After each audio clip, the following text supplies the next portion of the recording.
We are continuing our conversation about regenerative tourism. I think I finally got my mouth around that. With Sunny Makua, who is a community member from Hana. Thank you so much for making the trip for us today. Thank you for inviting me. Mahalo. We know that you have been involved with the Rediscovering Hawaii Soul movement, and we want to talk to you about that and the interactions that you've been having with Jay and others in that in those workshops. But first, for some background just about you, tell us a little bit about the work you're doing in Hana and for Maui, especially when it comes to tourism.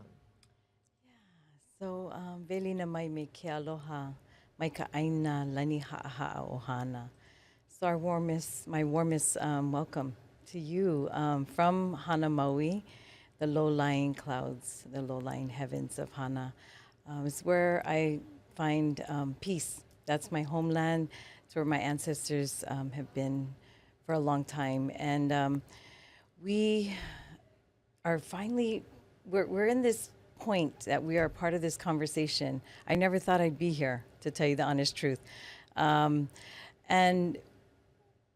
I represent, first of all, my family, the Kau'i Maka'ole family from Maka'alai, and a group of Native Hawaiian Aina-based organizations across East Maui who really are putting Aina at the center of all of our work and all of our conversations. So when we were invited into this space to have this conversation with the Maui Visitors Bureau, talking about over-tourism, along our thoroughfare of Hana Highway. It was a process, you know? It was a process coming into it as a community to think about, Hana Highway stems from, Ko'olau, which is before Ke'anai, Kailua, all the way to Kahikinui. And lots of different communities along the way. And so as we started to surface the real issues around what is it that we want to be able to share with our visitors, we've really not been in this conversation. That's what we realized. We really haven't been maybe invited or even wanting to be a part of this conversation perhaps. But we are, because visitors are coming. And we know visitors are coming. Yeah. We've seen the videos of just how backed up the road gets. We know the dangers that poses to the community when it comes to emergency services, and just the hassle of having these roads clogged up and this long commute, making a very difficult situation there. Tell us a little bit about the work that you've been doing when it comes to Malama Maui Hikina.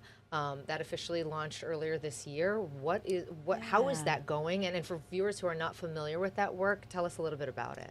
Yeah, so again, through those multiple conversations that we've had with Maui Visitors Bureau that's funded by HTA, we, as an organization, or as the organizations that came together, thought we needed to really look at what it is that we want to do and partner with HTA and Maui Visitors Bureau. So it took about a year, it feels like, in conversation to come to that center where we are okay with moving forward. I'm part of one organization. There's 3 organizations that got the contract, and we have 2 sites that we manage. And we started off in October, but officially launched in January. Kaihalulu is one area, and Waiawaka, or commonly known as Waioka, is the other area. The first thing we did as a community was really come together and understand these places. So really start to dive deeper into like place names and the rivers that feed these areas, the winds that come into these areas, and really walk the land and really understand, why did our kupuna name these areas, this place, these names? And in those names, we really understand now why they actually have meaning and warnings. Waiawaka is the raging waters that rise suddenly.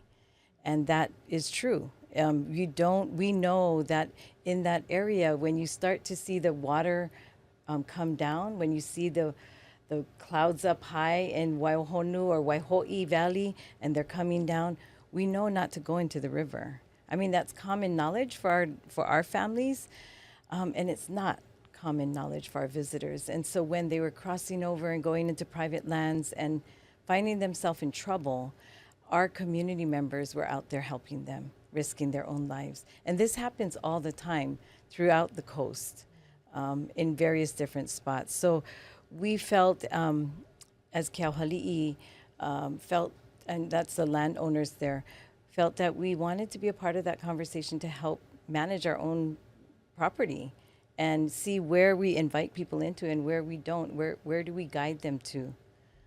I think that's a tremendous responsibility to essentially become, a gatekeeper, if you will, to meet the person, to meet the visitor, to explain everything to them. How are those interactions? How are those warnings received? So I can say that, from the residents' perspective, it was quite new for them, because the prior years it was, they found themselves having to shift in how they greet people. And if we are going to be hosts of an area that we are responsible for, people coming in, then how do we do that? So we created education boards that talk about the names, talk about safety. We have codes of conduct, which we go over with the visitors as they coming up. We're stationed at the heads of the trails for the 2 sites that we manage, and each site is different. We have to really treat it for what it is, and do we really want people in these areas, or do we invite them to go into other spaces that have parking, that have restrooms, that are safe to be at? Well, I'm curious because I think that, social media has changed so much of how people experience their vacation, right? They want that, whatever experience they saw by an influencer on Instagram, they want to jump in that same waterfall and have that same video. Yeah. So how do you, have that conversation?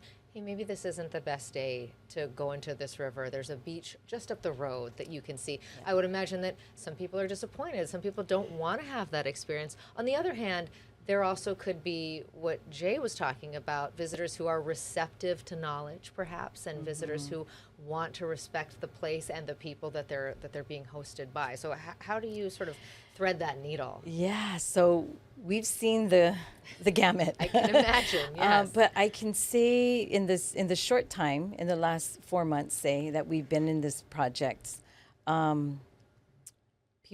visitors are grateful for the information. 97% on the visitors, those that have done our surveys, say that they are grateful for the information, for the safety precautions. Some even have graciously turned away and moved on to the other sites. Now, that doesn't mean that everybody has, but I can say that it's a very small amount of people. And overall, how do you think this has changed the experience for the community? Is there less traffic? Are less folks parking illegally on the side of the road? Or is there less trespassing? Are you able to actually see an impact from these 5 sites? So from the 2 sites that I've been managing, I can say that residents are happy that we're there.